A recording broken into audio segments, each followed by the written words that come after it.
All right, ready to go. Let's jump into a deep dive on, well, I think you know this one, Romeo and Juliet. We're talking Shakespeare, obviously. One of the, well, I'd say the most iconic love story ever written. Yeah, I mean, it's right up there. But I don't think it's as simple as just a love story. Right from the start, Shakespeare's throwing, well, a lot more than just romance at us. No kidding. Like right away, scene one, we're in Verona in the streets And there's a street brawl about to erupt. yeah, Capulets and Montagues, swords drawn, ready to go at it. And the thing is, it's this ancient grudge. They can barely even remember, like, what they're fighting about. Which is incredible, right? This deep inherited hatred that's just part of life. You said it, ancient grudge. They're just going through the motions almost.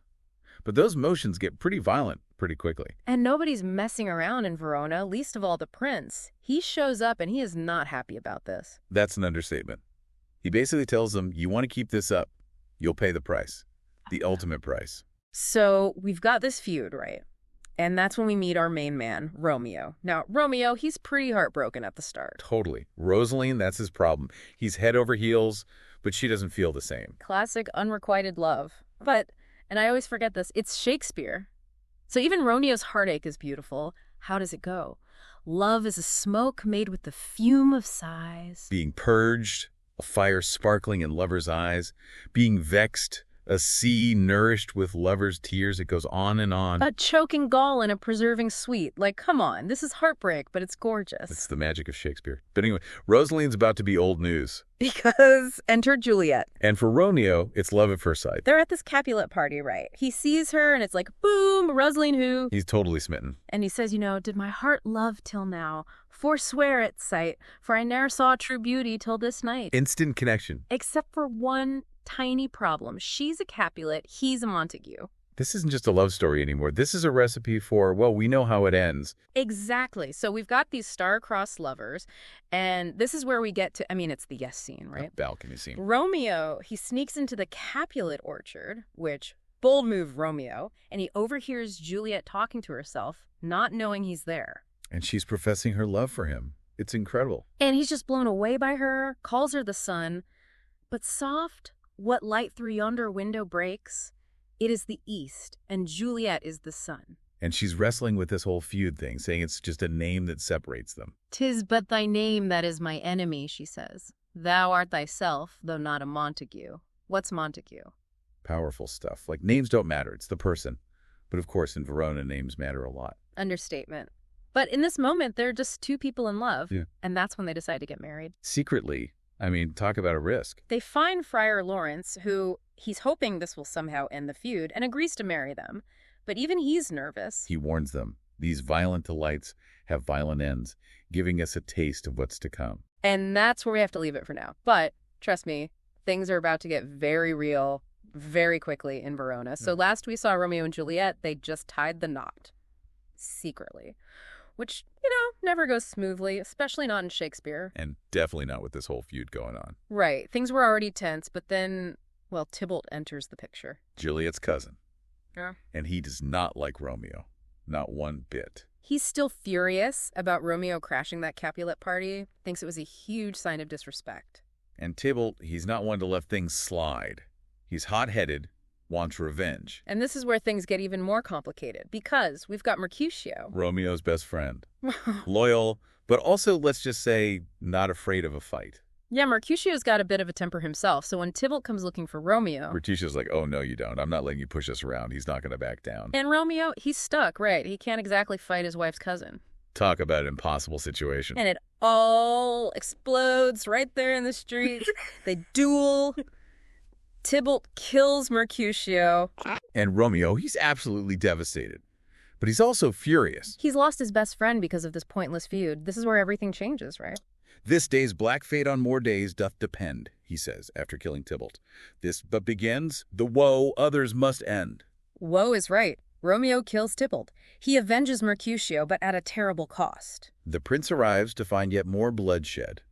And this time, he's had enough. He banishes Romeo from Verona, which, Romeo's whole world is Juliet, and now he can't even be in the same city as her. Romeo's completely shattered.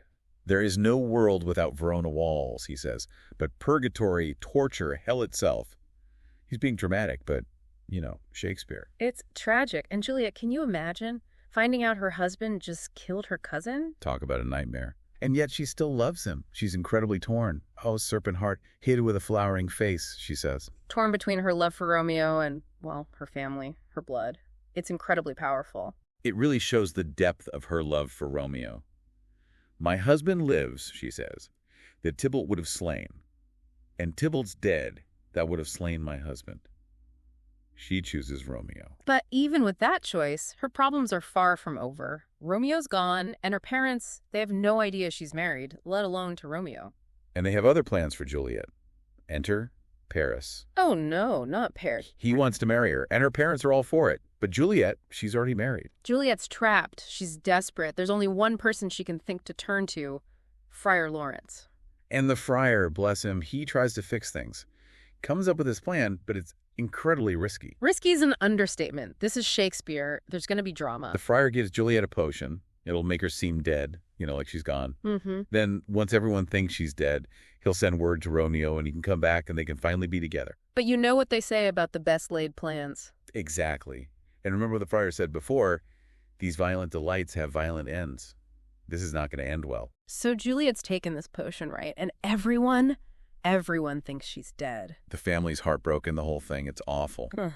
But, well, we know she's not actually gone. Thank goodness for small favors with Shakespeare, right? But, uh-oh. Yeah, this is where the whole, messaging in Shakespeare's time thing really comes back to bite them. Because that message from Friar Lawrence, explaining the whole plan. It never gets to Romeo. Romeo is in exile, heartbroken, and then he gets the worst possible news that Juliet is dead. And he falls apart.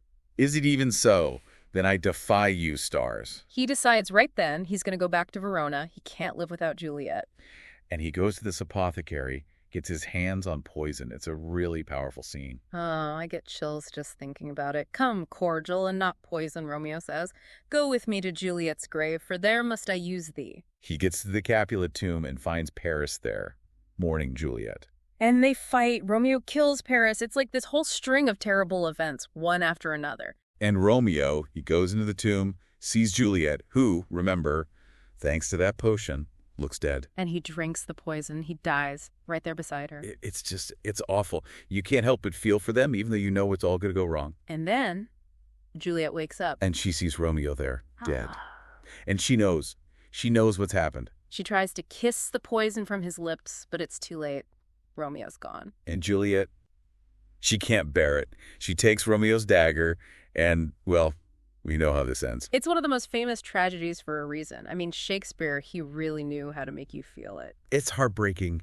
The families, they show up at the tomb. They find Romeo, Juliet, Paris, all dead. And Friar Lawrence, he's there, and he explains everything. The marriage, the potion, the message that never got delivered. And the families, they finally realize their hatred, this feud, it destroyed everything. For never was a story of more woe, the prince says, than this of Juliet and her Romeo. But he's right. Romeo and Juliet, it's a story about love, sure, but it's also about hate and fate and what happens when we let those things rule our lives. It makes you think, doesn't it, about the choices we make and the consequences of those choices. What could they have done differently? Could anything have changed their fate? I don't know, but it's a question that stays with you long after the curtain falls.